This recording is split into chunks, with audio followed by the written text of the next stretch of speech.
ordem e o crescimento começou a ser notável.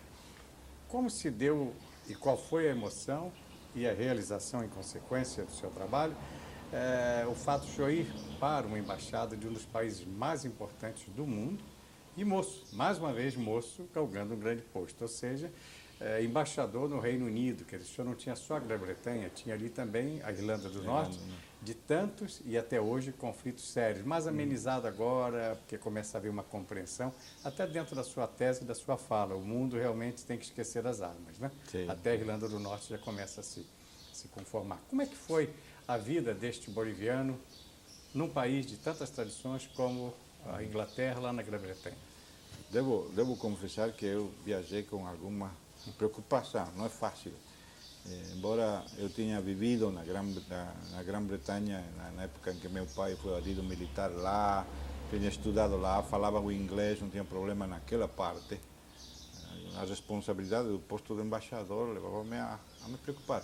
Então, e ainda disso, a limitação da cadeira de rodas. Então, vamos ver como é que sai o negócio. Mas, na chegada mesmo, eu tive já uma primeira impressão muito favorável, porque o pessoal do Foreign Office, do Ministério das Relações Exteriores da Grã-Bretanha, o primeiro que diz para mim é: o senhor não tem que se preocupar do problema da cadeira de rodas, porque é a nossa obrigação resolver os problemas aqui. Então, quando o senhor tem um ato público, um ato oficial, é nós que vamos a dar o jeito aí para que o senhor possa cumprir normalmente a sua tarefa. Isso já foi uma tranquilidade, não? Porque eu estava sempre com aquela ideia: como é que eu vou fazer que eu tenho escala aqui, não tenho escala? E aí uma anedota muito interessante.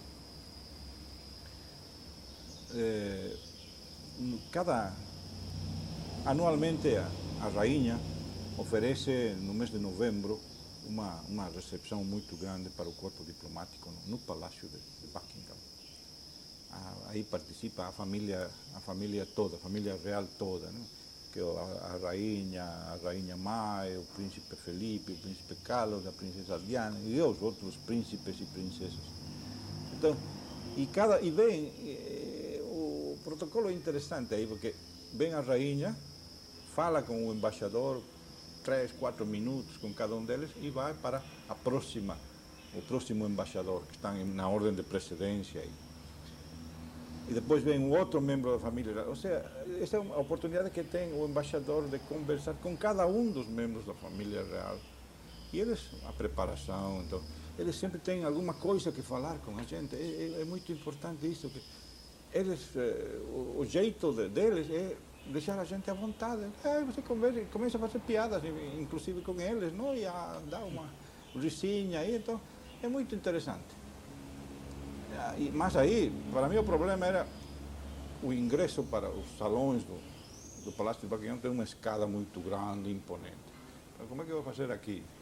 O protocolo disse: não, o senhor vai com seu carro para aquela porta, uma outra porta aqui, e aí o senhor que vai, tem um elevador aí para o senhor, nós levamos para ele e vai para o corredor. Então, eu chego lá, aquela porta, tem esperando-me aí, daqueles com a livreia, com as calcinhas uniforme aqui. De gala, seria? Não. O pessoal do palácio, né? Com o peluquinho aqui. É daquela época do século XVII, XVIII, como eles vão lá, né, para me levar pelos corredores do palácio. Agora, naqueles corredores do palácio estão as maiores joias da coleção das obras de arte que a família real possui, porque é uma das famílias reais que possui as melhores obras de arte do mundo. E pouca gente tem a oportunidade de dar uma olhada em tudo aquilo. Porque às vezes a rainha presta, vão ser 4, 5, uma coleção de alguns quadros para exposição no museu, tal, que... Mas normalmente tem muita coisa que a gente não vê aí. Aí tinha este embaixador aí viajando: olha, devagar, deixa eu olhar aqui. Sim. Então tive a oportunidade, e daí saí já para a oportunidade de ver... O que não aconteceu com outros embaixadores. Os outros embaixadores nem conheciam aquela parte do palácio. E um outro aspecto importante desta situação era que é muito difícil no corpo diplomático acreditado na corte de St. James manter, recordar a fisionomia de todos os embaixadores, né?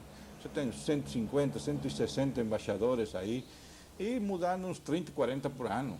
Isso é normal. Então, quem é aquele cara? É difícil.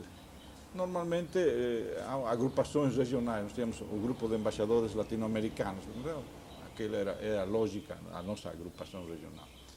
Então, conhecíamos uns a outros, mas se me pergunta qual é o embaixador da Itália, ou qual é o embaixador da Espanha, ou o embaixador da Hungria, aquilo era muito difícil conhecer. Mas eu era um embaixador conhecido por todos, porque era o único embaixador em cadeira de rodas, né? Então, aquele é um boliviano, e vinha para conversar comigo. Então, isso me facilitou muito o trabalho, mesmo com os membros do governo britânico também, que sabiam que eu era o embaixador que estava em cadeira de rodas. Então, o que eu considerava que poderia ser uma desvantagem, no fim foi uma vantagem para fazer um melhor trabalho de relacionamento e do serviço para a Bolívia. E o senhor trouxe resultados assim importantes desse seu trabalho para a sua Bolívia, em que campo de atividade? Sim, no primeiro campo, eu acho que é muito importante, que foi o campo da cooperação técnica que nós temos com Grã-Bretanha, e particularmente para esta região de Santa Cruz, que eu fiz um esforço adicional, vamos dizer lá, porque nós temos uma missão britânica para a agricultura tropical, que é muito importante, porque isso que está permitindo a ampliação da fronteira agrícola de Santa Cruz, que agora está se convirtendo em um dos melhores, ou dos mais importantes, uma das mais importantes fontes de recursos para o país, para a exportação dos produtos produzidos nesta região, a soja, o maíz, o sorgo, tudo aquilo. E então a investigação e a assessoria técnica que nós recebimos da missão britânica é muito importante. Produto desse seu trabalho. É produto daquele. Que é duradouro para a Bolívia, né? Sim. E a outra parte já é na parte da capitalização, daquele projeto de privatização que nós temos agora das empresas. Eu consegui interessar as empresas britânicas para participar, porque inclusive o presidente Sánchez de Losada, o presidente agora, já como presidente eleito, visitou Londres. Então aí eu fiz para ele uma série de reuniões, organizei uma série de contatos para ele com os setores empresariais britânicos. E agora eu li hoje no jornal que é um empresariado britânico que vai ser o sócio para todo o sistema de telecomunicações. Porque o nosso projeto de capitalização não é a privatização pura e simples. Ao contrário, nós só vendemos os 50%. Os 50% da empresa. E outros 50% fica na propriedade do Estado e do povo boliviano. Então, já tem um sócio britânico que vem agora para as telecomunicações. Então, eu acho que aquilo também é uma coisa que pode se atribuir um pouquinho àquela negociação inicial que nós fizemos. Eu gostaria de registrar mais uma vez que hoje é o dia 1º de dezembro do ano de 1994 e que, com muita honra, este repórter, em nome da União Parlamentar Interestadual, presidida no ano de 94 pelo deputado estadual de São Paulo do PMDB, Sr. Tonico Ramos, prossegue o seu projeto chamado anteriormente apenas Memória Política do Brasil, mas inicia a Memória Política das Américas com o depoimento do general Gary Prado Salomão, que nos dá a honra de receber em sua casa e fazer esse histórico da sua vida, para que esta e as gerações, principalmente futuras do ano 2004, saibam quem foi o senhor, o que o senhor fez, por que fez e os benefícios que toda essa população realmente, como o senhor acaba de comprovar, de nos afirmar, já está tendo através das suas atividades no campo político, no campo diplomático, em nome do seu país, e anterior a isto, no próprio campo militar. Então, eu lhe interrompi nesse instante, mas agora faço para fazer esse registro, mas eu volto a palavra ao senhor, general, pedindo uma informação que naturalmente todos nós teremos ao ouvir a sua narrativa, de saber qual foi a figura desta Inglaterra, desses seus 4 anos, que mais lhe impressionou. Como foi seu relacionamento? Foi a primeira-ministra, era uma outra personalidade do mundo político, enfim, ou da própria corte, da própria realeza, quem mais lhe impressionou? Na época que eu estive como embaixador lá, uma coisa que me tocou foi o câmbio do primeiro-ministro, a queda da senhora Thatcher e a ascensão do John Major como primeiro-ministro. E também as eleições gerais que houve em 92, 93, e o fracasso do Partido Laborista quando as condições estavam dadas, o fracasso do Partido Laborista em conseguir os votos, como mudou nos últimos 4 dias da campanha eleitoral, como mudou a opinião pública e os laboristas perderam a oportunidade de chegar ao governo. Então foi uma época de atividade política muito intensa na Inglaterra e uma experiência muito útil para nós todos os diplomatas observávamos aquilo com muita atenção. Então a personalidade política que eu gostei mais foi aquele que assumiu o comando do Partido Laborista depois das eleições, que foi o John Smith, mas que morreu há pouco. Como chefe do Partido Laborista, morreu há uns 2 meses atrás. Então, foi uma personalidade que quedou no meio, porque ele assumiu a chefia do Partido Laborista num momento de crise muito grande, depois do fracasso eleitoral, tudo aquilo. E conseguiu revitalizar o partido, dar-lhe uma nova perspectiva. E agora o Partido Laborista está com uma vantagem de 24, 25 pontos nas encuestas sobre o Partido Conservador. Então, essa foi uma figura muito importante, eu acho que John Smith, porque da parte dos conservadores, são políticos muito tradicionais, eu acho que não gostei muito deles. O senhor compartilha da ideia, ou aceitava a ideia que Margaret Thatcher merecia, ao tempo do seu trabalho, do seu governo, o título de Dama de Ferro? Sim. Sem dúvida. Ela tinha uma autoridade, controlava absolutamente tudo. Mas o que aconteceu para a sua queda foi o seguinte: o partido deu-se conta que ela, na chefia do partido, era o pior problema que poderiam ter com os eleitores. Então, aí o partido que revoltou-se e afastou ela do governo. Foi uma coisa, foi um golpe de Estado dentro do próprio partido. Dentro do próprio partido, uma frialdade. Esse eu não gostei muito do cálculo, porque ela tinha sido quem revitalizou o Partido Conservador, que tinha transformado a Inglaterra, né? O Reino Unido, com aquelas ideias da privatização, tudo aquilo. Mas na hora, no medo de perder o governo, eles jogaram fora a Thatcher sem escrúpulos.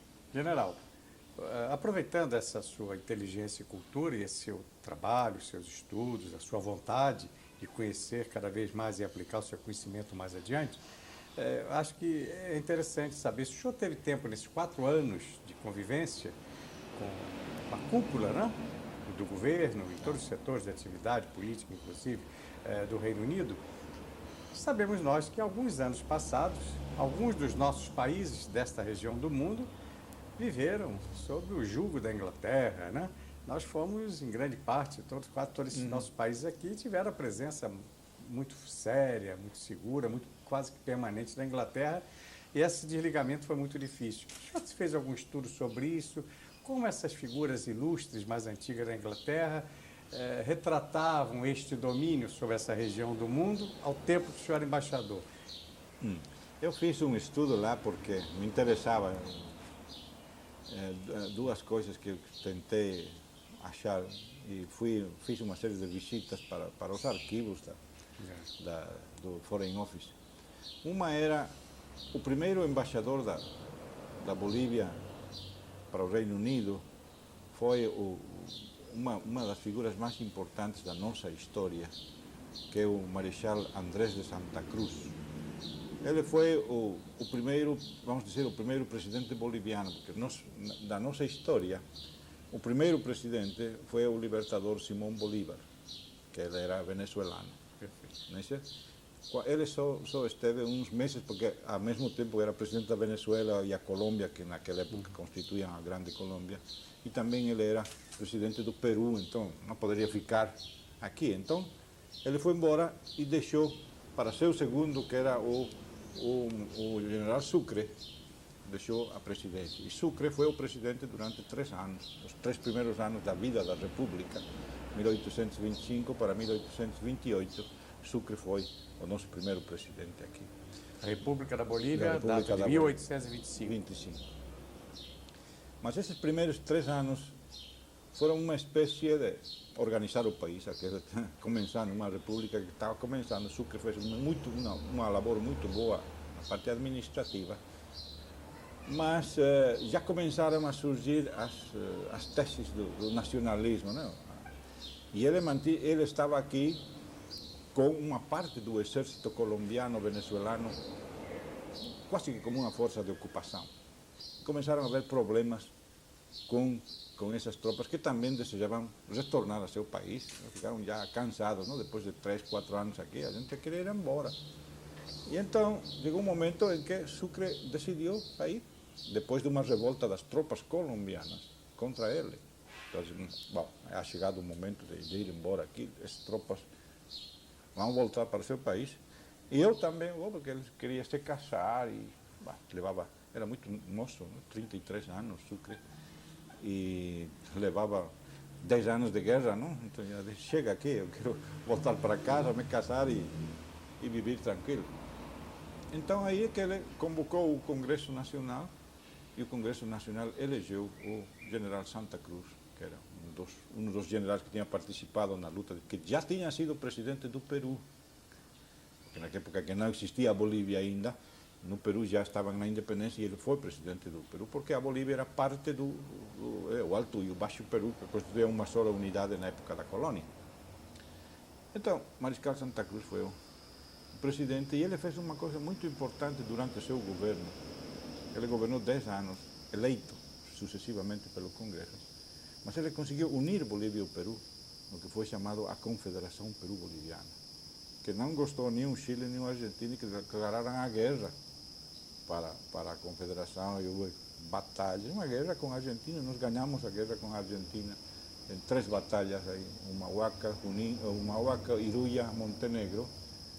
Ganhamos a primeira batalha contra o Chile e na segunda, já aí que a situação ficou num equilíbrio, mas Santa Cruz teve que deixar a Confederação. Então ele deixou o país e foi designado pelo governo boliviano como embaixador na Grã-Bretanha. Então quis ver aquela parte da sua história e conseguir documentação e conseguir muitas informações importantes daquela época. Mas para nós a outra parte importante é, como o senhor mencionava, a influência daquele imperialismo britânico do século passado, na influência que teve no episódio para nós mais trágico da nossa história, que é a Guerra do Pacífico. A Guerra do Pacífico de 1879 a 1884, na qual Bolívia e Peru, aliados novamente, lutaram contra Chile, que invadiu o território boliviano e o peruano. Chegou até Lima, ocupou Lima o exército chileno durante 3 anos. E para nós aquilo significou a perda do acesso da nossa província, do litoral, a nossa costa marítima sobre o Oceano Pacífico. Mas quem é que estava atrás de tudo aquilo eram as companhias britânicas e inglesas que desejavam o salitre que existia na costa, não? Então para nós aquele foi um fato muito importante. E aí é que encontramos que, sem dúvida, o Chile foi empurrado por Grã-Bretanha para a guerra, para a invasão, como uma forma de conseguir o controle. As companhias britânicas obtiveram o controle do salitre, que naquela época era um elemento muito importante para fazer frente à fome que estava assolando a Europa, porque o salitre era usado como adubo para a agricultura. Porque a explosão da população, a concentração da população nas cidades na Europa estava deixando pouca gente no campo e precisavam aumentar a produtividade para atender aos princípios da Revolução Industrial e tudo aquilo. Então, aí a participação inglesa foi muito importante. E esse foi o estudo que o senhor teve a oportunidade de fazer? O senhor transformou isso em algum trabalho assim público ou apenas relatórios para os seus governos? Relatório para o governo, mas essa é uma das coisas que está ficando como que eu devo fazer, eu acho que um próximo livro. Que nós vamos falar daqui a pouco dos livros até chegar a esse sonhado. Tá. E daí, terminada a sua missão, 4 anos na Inglaterra. O senhor trouxe todas essas lições de vida, toda essa experiência, essas emoções, né? Sim, desde o sentimento humano e natural de viver a emoção dos salões, né? Reais, até esse conhecimento com personalidades totalmente diferentes da nossa cultura política, seja na Bolívia, seja no Brasil, né? Terminou a sua missão de 4 anos na Grã-Bretanha. O senhor regressa para a Bolívia. Qual foi o próximo? Qual foi o outro passo? Qual foi a outra missão? Eu retornei à Bolívia há um ano, em outubro do ano passado.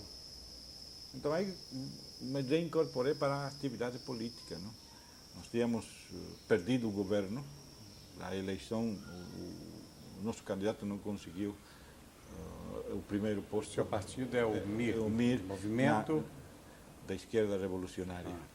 Na aliança com o partido do General Banzer, nós levamos o General Banzer como nosso candidato, mas ele não conseguiu o primeiro lugar, ou seja, o segundo lugar. Então aí que ficamos fora do governo, agora somos parte da oposição. Mas no dezembro nós tínhamos eleições para o Conselho Municipal aqui em Santa Cruz. Eu participei agora e estou aí como vereador. Que esse é o início da jornada, seria? Para os planos futuros políticos? Pode ser, é uma parte da atividade, não? Eu não sei se seria irreverente a pergunta. O senhor fala de um instante de frustração. O seu acidente que lhe colocou numa cadeira de rodas lhe impossibilitou chegar ao máximo, seja a dirigir o exército do seu país, a ser o seu ministro, etc., né? Mas não tem lhe impedido de todas essas importantes missões, né? Desde o ministro do Planejamento até o embaixador numa das coisas mais importantes do mundo, na Europa, certo, na Grã-Bretanha, né?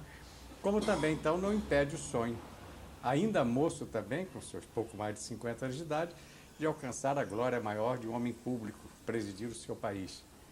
Isso está nos seus planos, isto é uma revelação que o senhor pode deixar registrado para esse projeto, para essa memória política, e um dia alguém dizer, realmente, ele previu no dia 1º de dezembro de 1994 a sua ascensão ao cargo máximo do seu país. Quem, como o senhor, mais de uma vez quase deu a vida por ele, ou pelo menos colocou a vida a prêmio, como capitão, como tenente, etc., né?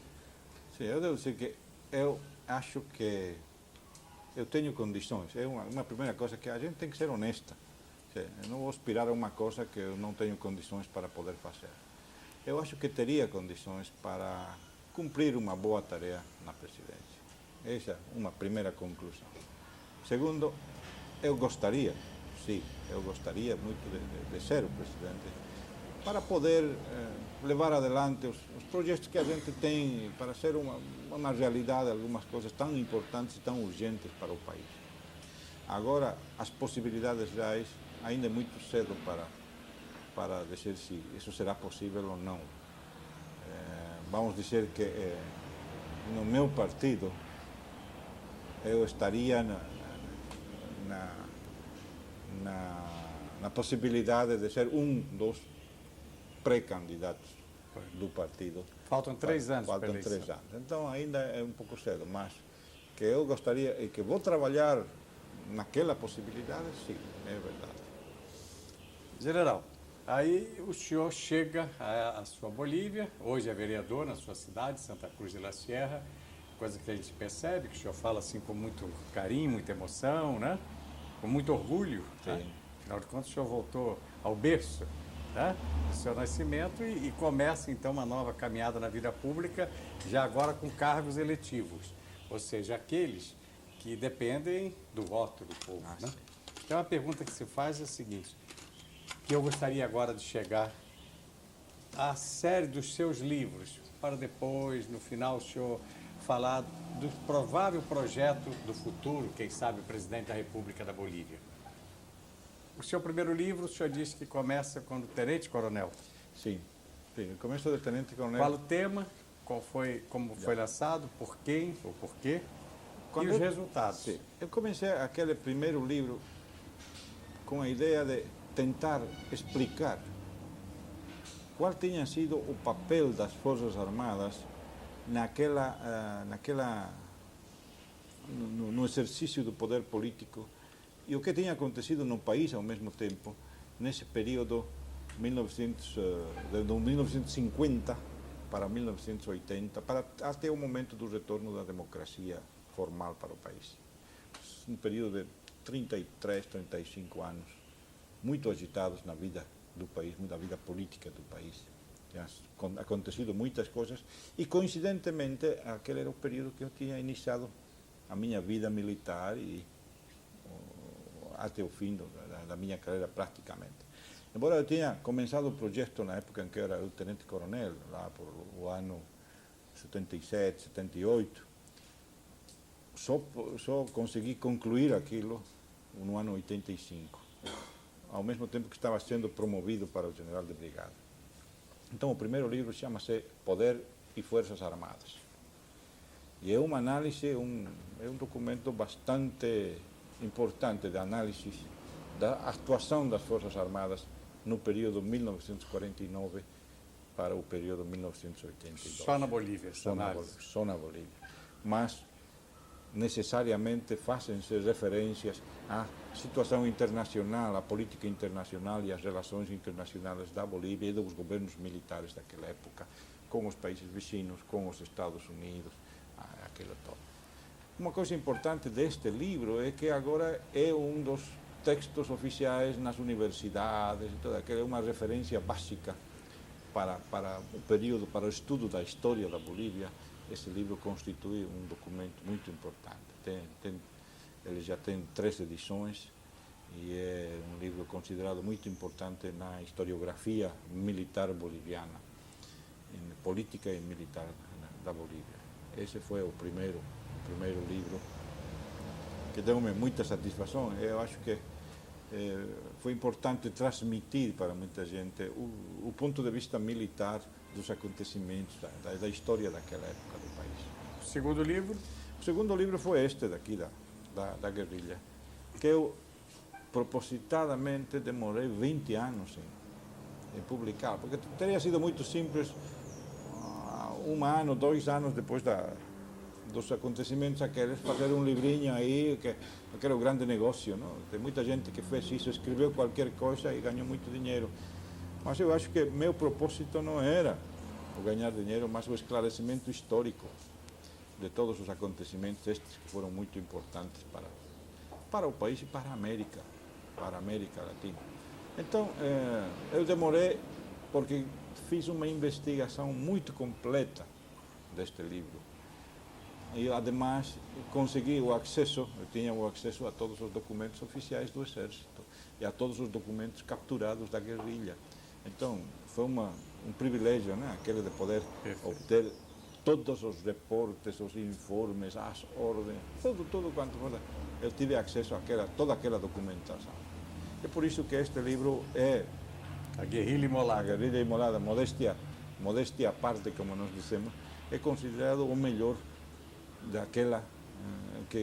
o melhor documento daquela experiência. É porque o senhor está retratando fundamentalmente aquela luta em 67 com os detalhes que já foram narrados com isso. Não é um livro simplesmente da minha atuação. A minha atuação é uma parte pequena de tudo aquilo. É um livro que faz primeiro uma análise do aspecto internacional, da situação do continente naquela década dos anos 60 e começa a investigar o porquê apareceu este grupo guerrilheiro aqui na Bolívia e as projeções que aquilo tinha, a estratégia que estava detrás de tudo aquilo, a estratégia política, a estratégia militar.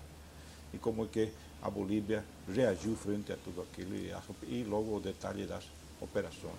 Nesses 20 anos de pesquisa e de trabalho, depois de ter saído do campo de batalha, com a prisão e morte de Che Guevara e todo um grupo, né, de guerrilheiros, nesses 20 anos, o senhor apenas de ponte própria, quer dizer, por sua própria vontade, preferiu esperar, pesquisar para escrever e só trazer a história da qual o senhor é um dos principais protagonistas, 20 anos depois? Foi só por sua decisão própria ou havia dificuldades no campo político e até mesmo no campo militar ao qual o senhor pertencia? Sim. Para que o senhor trouxesse a público algumas revelações que já começamos a ler no trabalho? Indudablemente havia ainda algumas restrições no campo militar.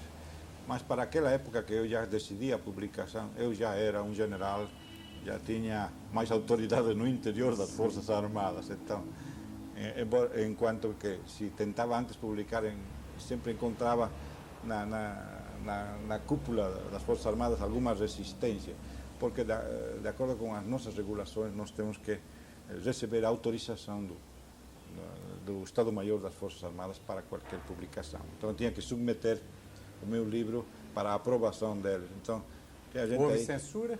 Não censura, não, absolutamente não. Ele foi aprovado, mas eu disse que já os que aprovaram, todos eram meus colegas, gente da minha geração, meus amigos também. Então isso ajudou muito, facilitou o trabalho.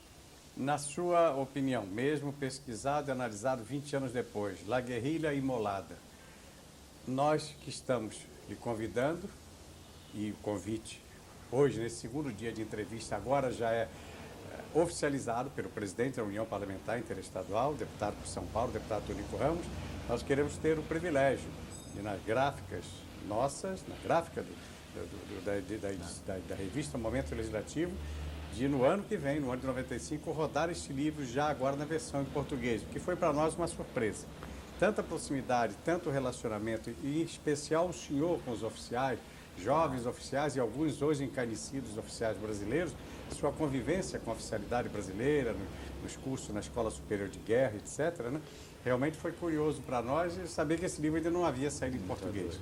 O que, com certeza, nós vamos ter o privilégio, já que o senhor está agora, ontem do repórter, hoje do presidente da instituição, recebendo o convite, para que nos dê a honra de, em português, trazer esse livro. Então, a pergunta que se faz, a cada livro, às vezes, por parte do autor, um retoque. O senhor publicou o livro em espanhol e publicou o livro em inglês. Numa e outra edição, há alguma diferença? Mas, principalmente, o que poderá ou deverá ser acrescentado na edição em português do seu livro La Guerrilha Imolada? Eu acho que seria muito importante para uma edição em português fazer um prólogo àquela edição, explicando alguns dos problemas para facilitar a compreensão da parte dos leitores brasileiros, por uma parte.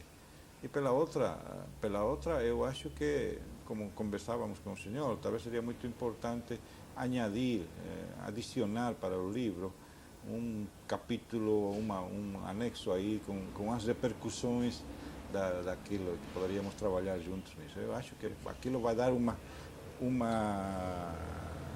amplitude para o livro muito importante, né? Perfeito, até porque eu venho de uma extinta rede de rádio e televisão chamada Diários e Emissoras Associados e que, como o senhor sabe, teve uma atuação no campo jornalístico muito aprimorada à época dos acontecimentos de 67. Iremos recorrer aos nossos arquivos hoje, nas nossas bibliotecas, para trazer, inclusive, fotos e a repercussão da época, que nem o senhor teve tempo de assimilar. Dúvida. Daí desse livro, o senhor destacaria alguma coisa para esse seu segundo depoimento? Que parte desse livro o senhor diria? Porque ontem o senhor fez um relato, o senhor descreve toda a cena final da luta militar, das detenções, das mortes de ambos os lados, etc., né? E até o final de Che Guevara. Mas hoje, já nessa etapa do depoimento, é uma síntese de alguma coisa que o senhor julga interessante destacar do livro, que o senhor vai aconselhar alguém a ler. Eu acho que a parte mais importante do livro vem a ser aquele análise que eu fiz, mostrando a diferença entre o escrito, porque o Che Guevara é considerado o grande teórico da luta revolucionária, o grande mestre da luta revolucionária, e seu livro, A Guerra de Guerrilhas, é um pouco a Bíblia dos revolucionários, né? Então aqui eu faço uma demonstração muito clara de uma série de erros, de equivocações e de ações contrárias àquilo que ele tinha escrito. Na prática, a situação era outra. Então, isso é que eu acho que é importante, porque dá uma impressão de improvisação, por uma parte, uma impressão de desconhecimento da realidade do combate mesmo. Então, eu acho que uma coisa é o relato das operações, aquilo tem pode ser de interesse para o estudioso do detalhe, mas a conclusão é, eu acho que é a maior contribuição desse livro, a conclusão de que a luta armada não é a solução para nossos povos. Em nenhum momento lhe ocorreu, então, a ideia, porque aí o senhor somou a cultura, a sua perspicácia política, militar, né, apontando erros. Em nenhum momento lhe ocorreu a ideia que o senhor estaria incorrendo, não digo um erro, mas num risco de estar ensinando o correto a tantos que seguiam Guevara e que começaram a aprender as lições erradas? Sim, não sei se me fiz claro. Sim. Sem dúvida, quem ler aqui vai ser, bom, não vamos cometer esses mesmos erros, mas quem tiver algum grau de inteligência e vai ler isso, vai achar que a conclusão principal é que não é esse o caminho. Não é mais o caminho. Não é mais o caminho. Essa é uma conclusão irrefutável. Porque eu faço aí uma... Que é a tônica da sua luta, do seu trabalho, dos seus livros e do seu pensamento, né? Esse é meu pensamento, é que a democracia, o direito do povo para, por meio do voto, eleger as suas autoridades, esse é o caminho da estabilidade política e das possibilidades de desenvolvimento para nossos povos. As outras vias não vão funcionar mais. E ainda, cada dia é mais claro de que aquilo não é mais teriam que dar-se condições muito especiais em qualquer dos nossos países para pensar sequer numa intervenção militar. General Gary Prado, e depois do livro da La Guerrilha Embolada, quais são os outros? O senhor tem um trabalho, inclusive, muito recente, né? Eu tenho mais 3 livros. O terceiro livro é uma pequena novela. A gente não pode deixar de tentar aí entrar no campo da novelística. Então, eu escrevi uma pequena novela que é um experimento aí. Já está? Já está, já. O livro está pronto, ela já presta? Está esgotada, a edição está esgotada. Chama-se O Outro Lado da Ponte. O Outro Lado da Ponte. Então, é uma história basada num fato deste livro. Porque, na realidade, depois das operações que culminaram com a captura e a morte de Che Guevara, e umas 2 ações posteriores na búsqueda do resto da guerrilha, ficaram 5 guerrilheiros vivos, 3 cubanos e 2 bolivianos, que depois de vários... eles já desapareceram como força combatente, já aquilo acabou. A missão militar acabou, já era uma missão da polícia tratar de achar eles. Mas aconteceu que depois de uns meses eles apareceram na fronteira com o Chile, pediram asilo político. Aí o Salvador Allende, que na época era o presidente do Senado, pegou os 3 cubanos e levou-os via Tahiti, Praga, então, levou-os de volta para Cuba. Então aqueles 3 sobreviveram. Os 2 bolivianos ficaram no país e morreram no curso dos 2 anos seguintes em enfrentamentos com a polícia. A polícia continuava buscando eles e aí acabaram com a polícia. Mas essa é a realidade. Mas daquele fato, daqueles 5 que ficaram nas proximidades da rodovia Santa Cruz-Cochabamba, eu escrevi a novela. Como é que eles tinham saído? O que aconteceu? E aí a novela diz que eles pegaram um ônibus, sequestraram um ônibus de passageiros que estava viajando de Santa Cruz para Cochabamba. Então eu conheço muito bem todo aquele caminho, então aproveitei aquele conhecimento do caminho e umas coisas para fazer na novela que os 5 guerrilheiros tomaram a novela e um dos passageiros daquele ônibus era um oficial do exército que tinha combatido contra eles. Ele estava de paisano aí viajando para ver a sua família em Cochabamba. Né? Encontra-se com os 5 aí que tomam o controle do ônibus. Então, a trama é sobre essa base. O quarto livro é um documento histórico também muito importante, porque nós tivemos, naquela época que eu estive de comandante da divisão aqui, 83, 85, houve um momento muito difícil quando um grupo de militares e policiais sequestraram o presidente da República durante 10 horas com a ideia de provocar um golpe de Estado, né? E durante 10 horas eles tiveram, ninguém sabia onde que estava o presidente da República. Fora sequestrado da residência presidencial, tomaram ele da residência presidencial, pegaram um carro e levaram. Então, Qual era o nome dele? o presidente Siles, Hernán Siles Suazo. Suazo. Então, aquele me motivou para fazer uma investigação, porque aquele nunca houve uma explicação muito clara quem que participaram. Então, com um outro general, que era o chefe da Casa Militar do presidente Siles, naquela época, os dois investigamos e produzimos esse livro, que é chamado Han Sequestrado ao Presidente. Essa foi uma edição também que se esgotou rapidamente. E logo vem o... E no livro o senhor traz alguma informação que Sim. até então desconhecida do público? Qual foi? Sim. A participação de conhecidos políticos naquela conspiração. E aí develamos os nomes de todos os oficiais do Exército e da polícia que estiveram comprometidos. Aquele foi o livro aquele causou um impacto tremendo, né? E ainda está na justiça o julgamento de alguns deles, dos participantes daquele. Então serviu como base. E aunque alguns dos políticos conseguiram ficar fora do julgamento, já é a consciência pública que assinala eles como participantes daquele ato contra a Constituição. Então são políticos que han ficado já marcados. Banidos da vida pública. Não banidos totalmente, mas já a gente conhece, desconfia deles pelo menos. Sim. A gente. Né? Então esse foi um livro muito importante, muito bem documentado. Não houve ninguém que dissesse, não, aqui isso é mentira, não. Aquilo foi muito claro, e os nomes e os apelidos de todos que participaram. Foi um bom trabalho. E o outro livro?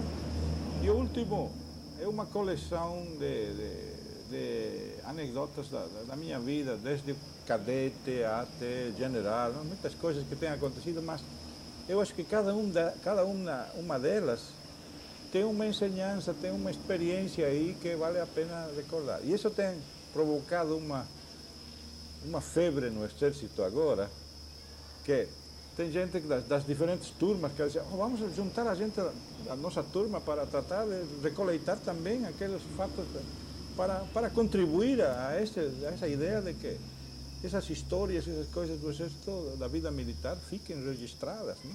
Eu estive em La Paz a semana passada e aí encontrei muitos colegas que estão preocupados com isso, chamando um ou outro, tentando organizar alguma coisa. Né? O senhor lembraria para esse depoimento, para o projeto da memória política, da memória, alguns 2 ou 3 fatos interessantes que o senhor deixaria registrado? Há uma delas muito interessante.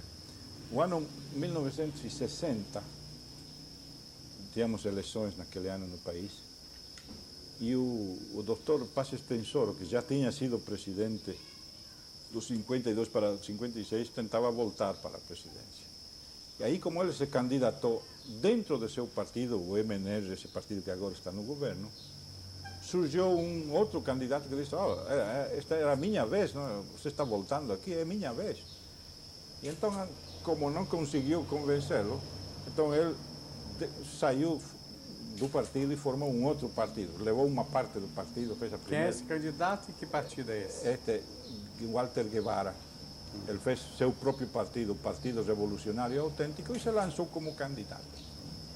Então aí, nessa história, naquela época eu era um subtenente e estava custodiando, protegendo uma represa, uma barragem perto de Cochabamba, porque estavam já os partidários do Guevara e do Paz Extensoro, que eram essas milícias camponesas. Esse Guevara não tem nada a ver com Ernesto Che Guevara. Então, os camponeses que eram dessas milícias, era a época que eu comentava antes, que começavam os conflitos entre essas milícias camponesas, aos tiros aí, e o exército estava aí para acalmar as coisas. Então eu estava aí, e pela barragem, do lado da barragem, vai para o caminho que vai de Cochabamba, vem para Santa Cruz, aquela rodovia principal.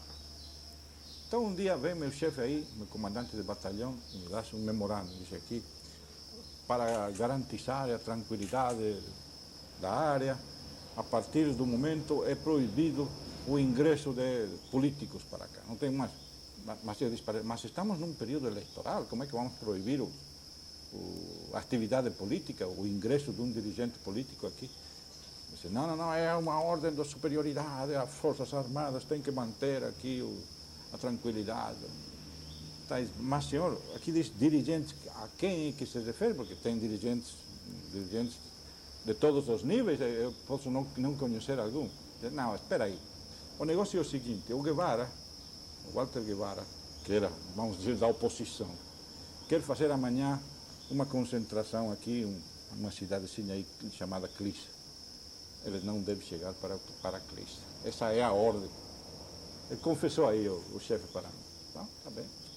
Aí no dia seguinte vem aquela caravana de caminhões, caminhonetas, carros, tudo com pancartas. A caravana política, né? Aí diz, alto aqui. Tenente, como é que vai? Vamos passar para o Clissa, temos um mastro. Não passa, não. Mas como é possível? Não, eu sinto muito, mas aqui está a minha ordem, você não pode passar. Puxa, aqui, protesto, vai para protestar para as autoridades superiores, mas os senhores não podem passar. Aí, voltaram, foram embora, acabou a política, chegaram para Cochabamba e chamaram a imprensa e fizeram um escândalo. Aí, mas a coisa estava cumprindo uma ordem aí. 2 semanas depois, chega novamente meu comandante e diz, olha aí, tem um novo memorando para você. Ante a proximidade das eleições, fica livre agora o ingresso dos dirigentes políticos. Eu disse, se o Guevara vem amanhã, ele passa? Não, ele não vai vir, mas quem vem amanhã é o Passo Extensoro, então deixa passar ele.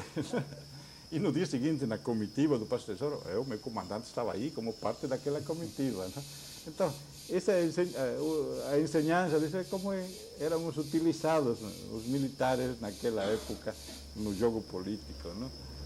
Esse é o tono das histórias desse livro. General, como nós estamos procurando retratar, e insistentemente já anunciamos o senhor, a sua vida, né? Então, uma pergunta assim, de um pouco da vida particular da pessoa, da vida familiar, né? E até coisas interessantes que quem vai lhe assistir e lhe acompanhar e ver seu trabalho através do nosso, terá curiosidade, naturalmente, de saber. Pelo menos no Brasil, nós sabemos que é muito comum, e eu acho que isso é muito do nosso hemisfério. Nós, moços, temos um momento que somos até poetas. O senhor já foi moço poeta, já escreveu poesia? Sim. Como é que foi? O senhor tem algum texto que o senhor lembra? Algum verso que o senhor lembra? Talvez o moço, a primeira namorada? Não me lembro muito alguma coisa da sua mocidade. Há uma poesia que marcou a sua mocidade? Sim, na época de cadete, eu era muito romântico e as poesias do Gustavo Adolfo Becker marcaram a minha vida. Aquilo são poesias muito românticas, né? Então eu gostava muito delas.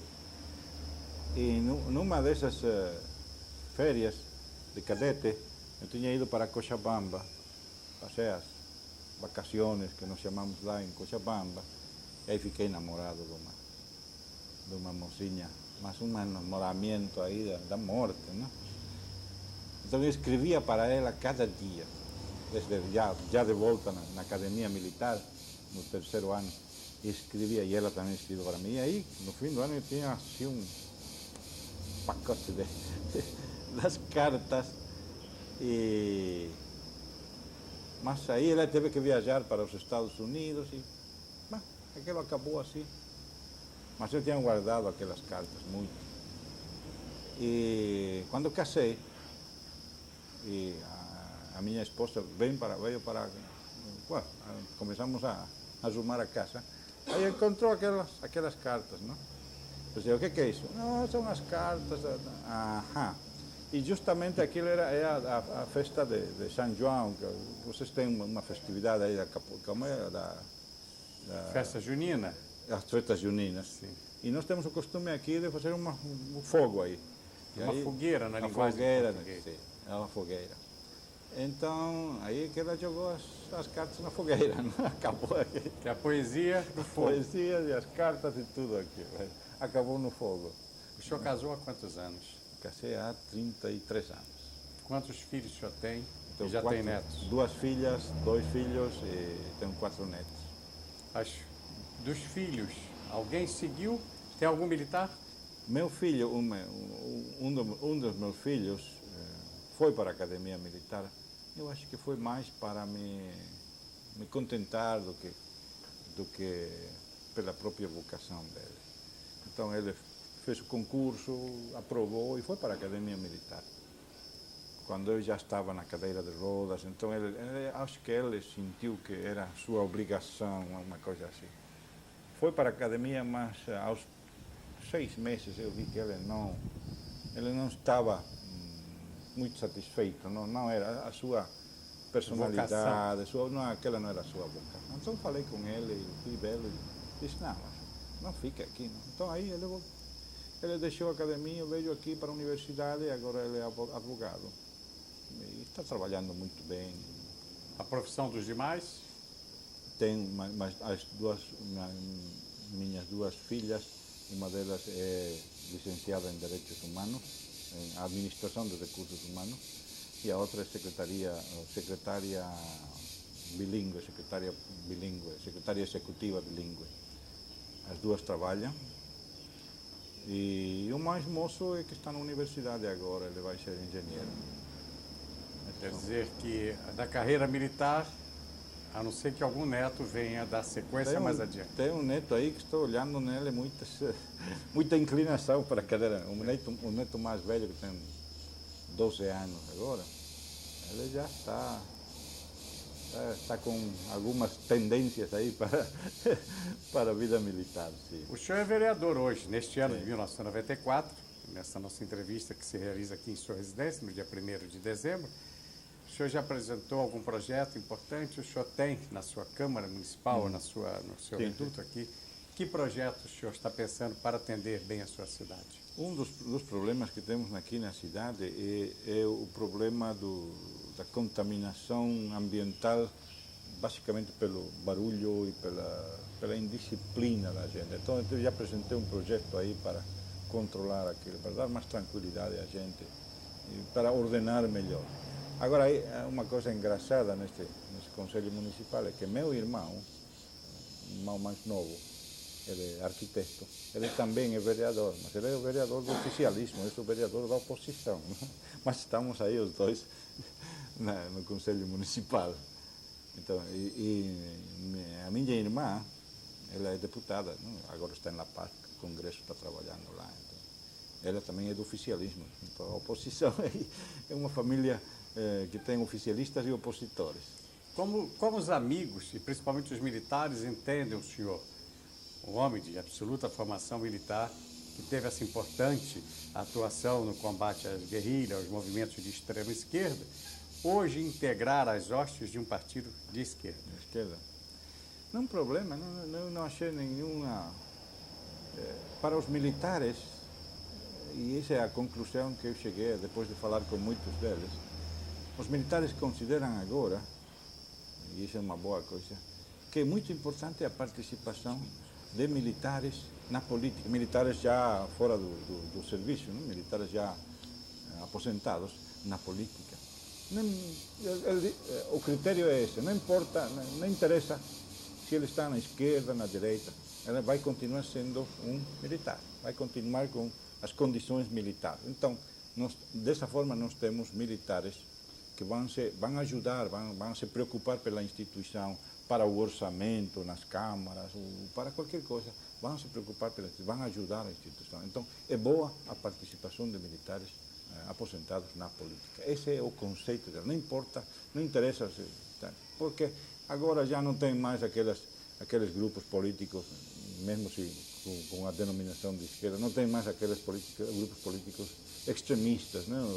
ou guerrilheiros, ou aquela coisa, aquilo acabou. Então, tudo está dentro da linha democrática. Então, eles aceitam, meus companheiros, meus camaradas militares aceitam. O governo atual não pensou em nenhuma composição, nem mesmo até de convidar um homem de oposição, mas com seu gabarito para participar do governo. Isso não aconteceu? Bom, o presidente convidou-me para eu ficar algum tempo adicional em Londres, como embaixador, quando ele visitou Londres como presidente eleito.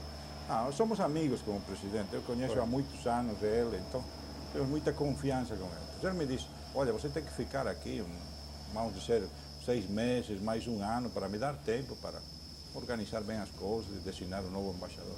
Então, sabe, eu disse, eu não posso, por uma questão de ética política, eu não posso. Se meu partido está indo para a oposição, eu não posso ficar aqui de embaixador, né? Então, aí que deixei a embaixada. E até agora ele não tem designado um novo embaixador.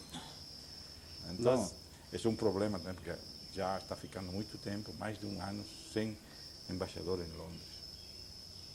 Está sem representação? Está sem representação. Houve um designado, mas depois de que ele aceitou todo aquele, o subchefe, o segundo homem do partido do governo, do MNR, o Guilherme Bedregal, ele aceitou, foi designado, a Inglaterra aceitou a nominação, aquele procedimento normal, e logo passaram meses, e agora ele disse há 2 meses que ele não vai. Então aí ficou a situação muito complicada. Mas ele estava indo aí, o nomeado foi o segundo homem do partido do governo, né? Isso aí é a importância da designação. General Gary Prado Salomão, nós estamos caminhando para o final de mais uma etapa do seu depoimento. Nós temos ainda um tempo que deixaríamos assim a seu critério e sempre seguindo o que temos feito com os depoimentos e as tomadas de impressões de personalidades brasileiras, como desde o início lhe dissemos, nós temos a alegria de saber que o senhor está inaugurando para nós, da União Parlamentar Interestadual, um projeto arrojado, sério e para a história do nosso país, e agora dos nossos países, né? Os senhores nos deixam um depoimento e uma história de vida muito séria, muito importante. Por isso, mais uma vez, o repórter lhe agradece e se sente orgulhoso de ter cumprido por ter podido até aqui cumprir esta missão. Então, eu deixaria esses minutos, nós temos ainda 15, 20 minutos mais nesta fita, se necessário, outra virá, para que o senhor fizesse assim, talvez uma revelação de um sonho, sabe, o futuro presidente da República. Nós sabemos que falta 3 anos, muita coisa terá que acontecer, os entendimentos políticos, os acertos, a escolha, para que o senhor, uma coisa é certa, o senhor é um presidenciável na sua Bolívia, né? Mas como é natural também, até como homem que veio da caserna, está prevenido, tem os seus projetos, seus estudos, não vai para o campo de batalha sem se prevenir, né? Então, no campo político também. Se o senhor tem alguma coisa que julgue interessante revelar nesse aspecto, seria interessante. Qual o sonho, qual o projeto que já está guardado na sua gaveta para o provável candidato e, quem sabe, presidente da Bolívia? A primeira coisa é uma conclusão que eu cheguei há muitos anos e que tem marcado as ideias daí para diante. Como é possível, é uma pergunta que eu me fiz, como é possível que num território extenso, como é a Bolívia, 1 milhão de quilômetros quadrados, com uma abundância de recursos naturais, de toda classe, minerais, hidrocarburíferos, agrícolas, o que você quiser tem aqui na Bolívia, abundante, e uma população de 7 milhões de habitantes. Como é que nós vamos a poder fazer alguma coisa para todos os bolivianos viverem bem, com tranquilidade, bem-estar, um bem-estar para todos os bolivianos? Eu acho que aquilo é a base de qualquer definição política que a gente pode ter. O que devemos fazer é procurar que esses poucos bolivianos que somos neste território tão imenso e tão rico, poderíamos viver bem. Não vamos dizer viver como os suíços ou como outros países muito ricos, não, mas com saúde, com educação para todos, com bons sistemas de comunicação, um país integrado, um país forte, internamente, economicamente estável, com crescimento. Então, essa é a primeira coisa. A segunda coisa é a preocupação pela, e isso eu acho que é parte da formação militar, a preocupação com manter a integridade do território nacional. Não é isso? Porque temos países vecinos mais fortes do que nós, na maioria dos casos, e a pressão sobre algumas áreas fronteiriças é muito grande. E o estudo que eu fiz das fronteiras mostra que, por exemplo, na fronteira com o Paraguai, nós temos 750 quilômetros com o Paraguai, de fronteira. E nós não temos uma só, não tem nenhum povoado civil na linha da fronteira. Não temos nada na fronteira, só os postos militares. Então não é possível, né? Agora já temos acordado uma vinculação vial muito importante com o Paraguai, estamos asfaltando uma ruta Transchaco que vem para a Boyuibe, na Bolívia, e que de Boyuibe já ingressa na nossa rede fundamental rodoviária. E agora tem-se fundado a primeira população civil na fronteira. Agora estamos começando, mas é a única em 750 quilômetros. Nós temos 1.200 quilômetros de fronteira com o Brasil e só temos quatro cidadezinhas naquela. Uma Cobija lá no frente na Brasileia do Acre. Temos Guajará-Mirim para nós e Guajará-Mirim para vocês. Sim. Temos São Matias, perto de São Luís de Cáceres, no Mato Grosso, e Porto Soares, em Corumbá. São os quatro. O resto é vazio. Não tem nada aí.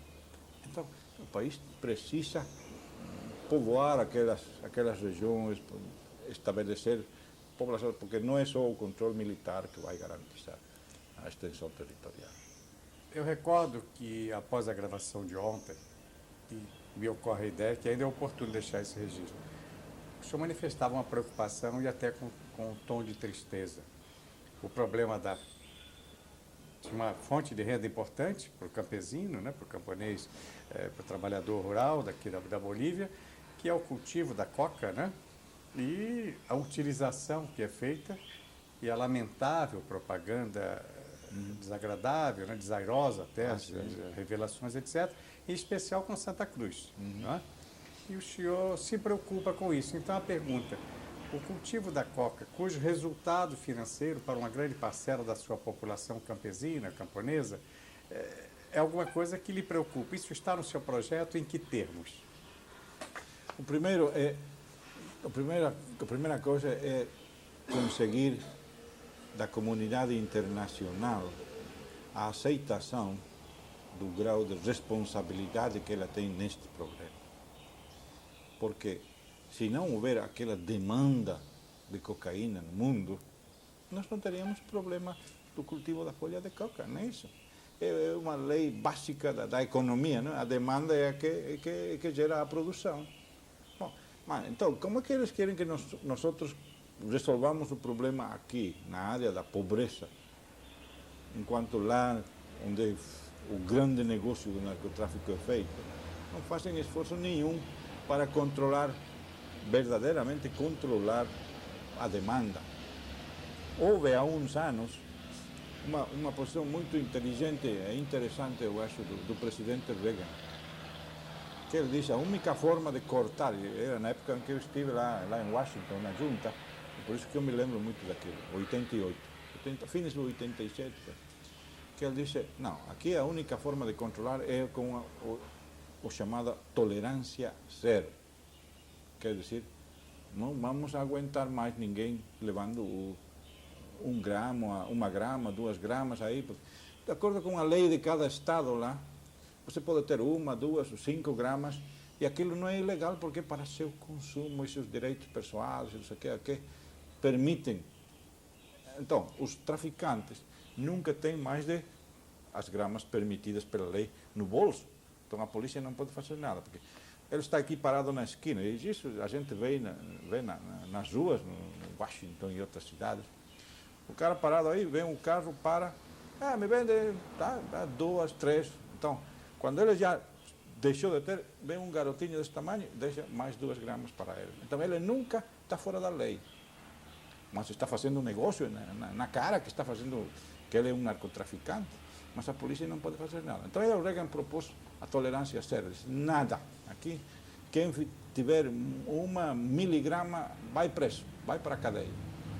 Aí armou-se confusão.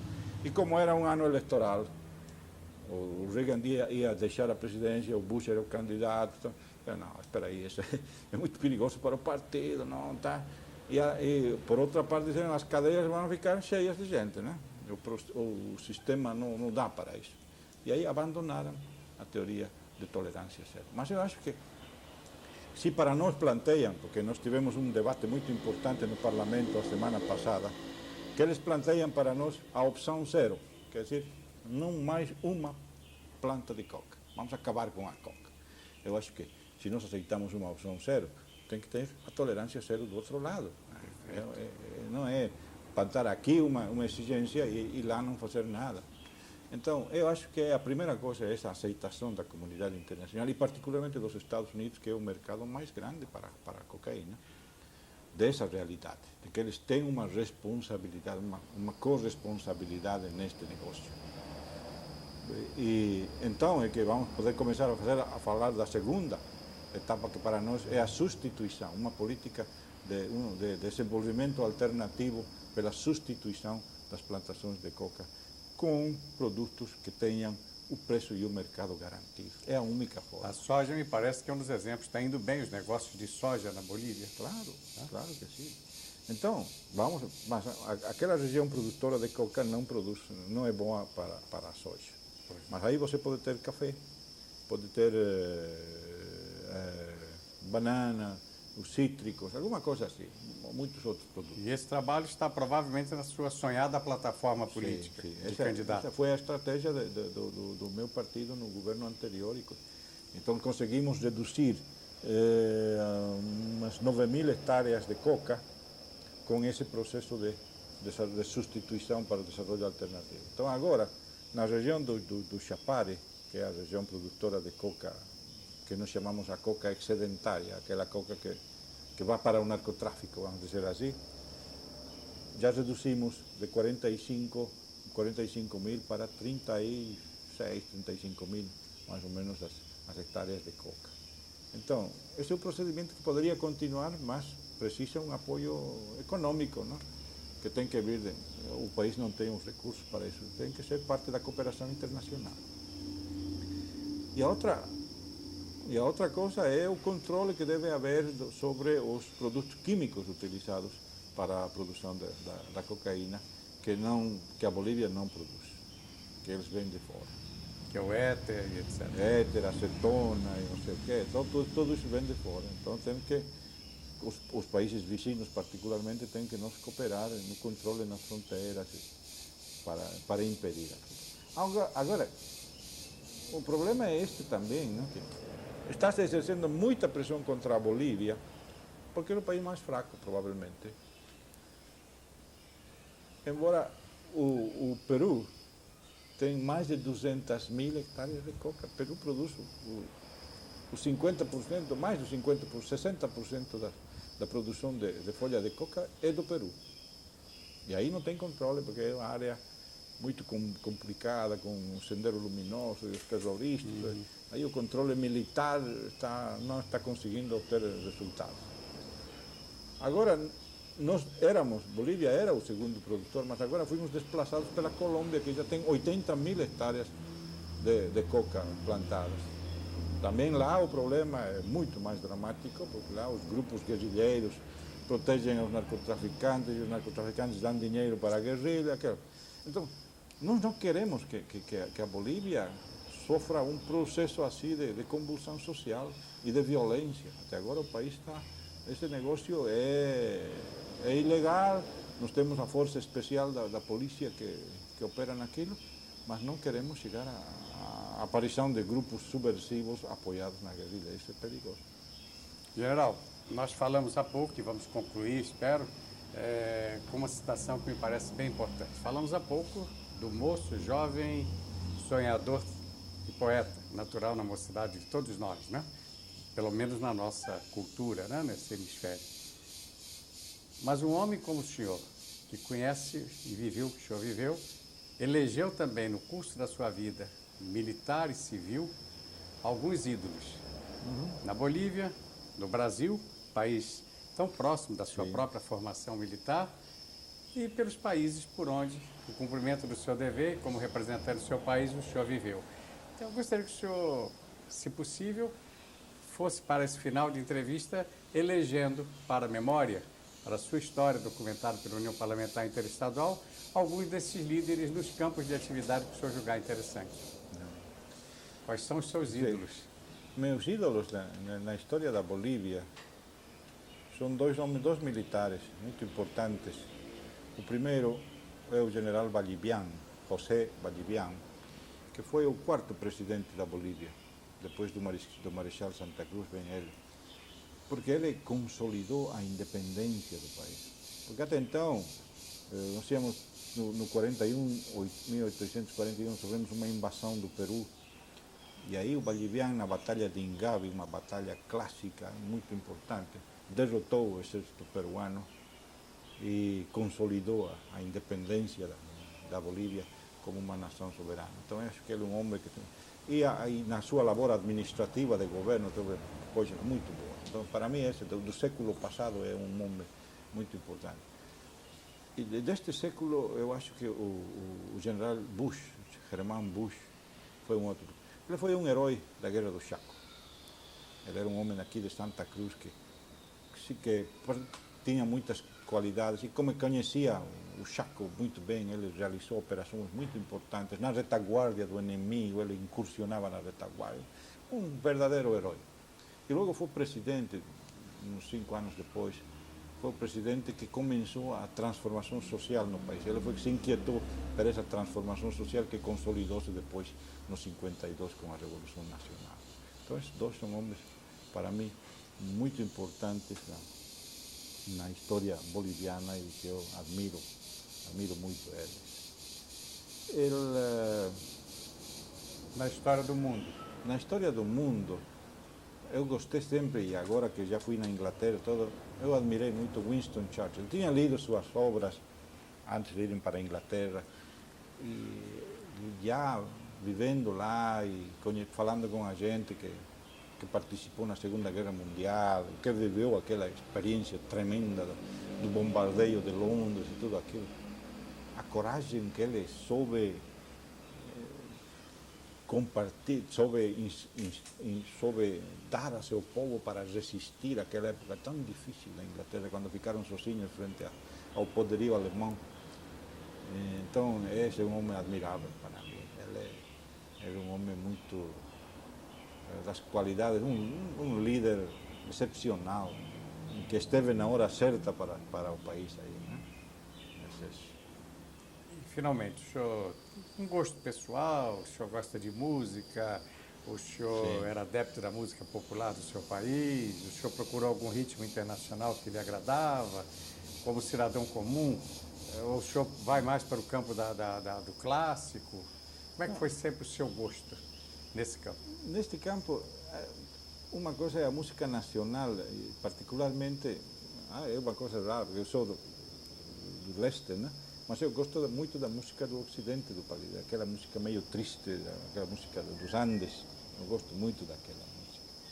E gostei muito da música brasileira, fiquei um adepto da música brasileira, daquele tempo que eu morei no Brasil, e eu acho que é a música de que chega para o coração da gente, não? Então, tem uma coleção muito linda de música brasileira, então, esse é uma coisa. E, além disso, eu gosto da... O senhor permite, esse sinal que nós estamos ouvindo deve causar curiosidade a todos. No Brasil chama-se cigarra, que só canta cigarra, no verão. Eu não sei o nome que se dá a esse o nome inseto. é cigarra, mas o nome regional é o cuco. Perfeito. Então é só porque o senhor está falando de música e ao tempo todo da nossa gravação nós estamos tendo ao fundo a cigarra. Pode parecer estranho o ruído, é só para deixar registrado. Pode prosseguir. Então, e também sou um adepto da música clássica, eu gosto muito. E na temporada que estive em Londres foi uma oportunidade única para assistir a concertos e óperas e a toda aquela expressão do arte, não? Mas uma coisa que uma qualidade que eu tinha e que sensivelmente a gente vai perdendo era a leitura. Eu era um leitor voraz, eu lia quanto encontrava. Mas agora com a televisão aquilo vai ficando um pouquinho mas já é E qual autor da sua preferência? Menos tempo. Tem um autor boliviano que ensinou-me muito da história, que é chamado Augusto Céspedes. É um dos autores mais importantes da Bolívia. Eu gostei muito dele. Da literatura brasileira, eu gostei muito de Jorge Amado, aquelas novelas dele na Bahia e tudo aquilo.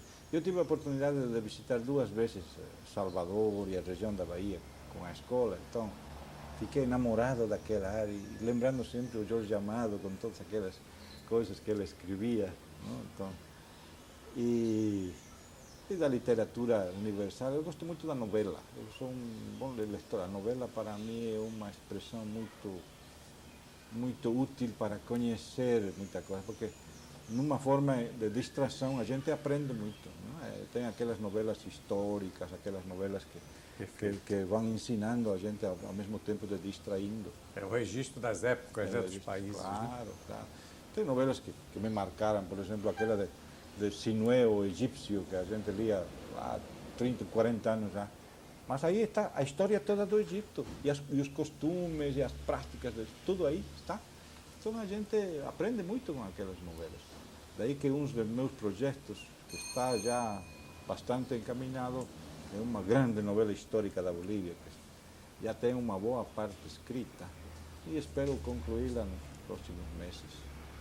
Muito obrigado pela honra, pela felicidade da entrevista, e queremos dizer ao senhor, ao general Gary Prado Salmon, que a União Parlamentar Interestadual, com muita felicidade, com muita alegria, iniciou sua etapa de entrevistas internacionais.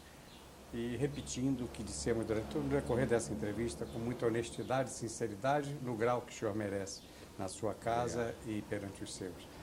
Nós estamos felizes de ter iniciado esse trabalho com uma história de vida, de dignidade, de patriotismo tão séria como a sua. Em nome do presidente da União Parlamentar Interestadual, em nome do nosso Brasil, em nome do presidente Tonico Ramos, dessa instituição, muito obrigado. E as nossas despedidas, com até breve, para cuidar do seu livro, a versão brasileira de Quem Matou Che Guevara. Eu agradeço muito essa oportunidade, que tem servido para mim também para rememorar algumas coisas da minha vida que já tinha esquecido. Obrigado. Estamos, senhoras e senhores, neste dia 1º de dezembro do ano de 1994, na cidade de Santa Cruz de la Sierra, encerrando a primeira de uma série de entrevistas internacionais para o projeto de Memória Política. Ontem no Brasil, a partir de agora, a Memória Política das Américas.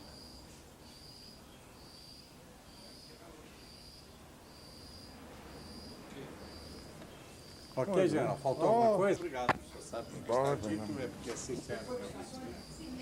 Foi Jorge não recolher-lhe? Já. Gary, queria fazer uma pergunta com toda a amizade e a liberdade que nós temos. Porque aquela nossa turma, lá por sua SEMI, eu me tornei um referencial em relação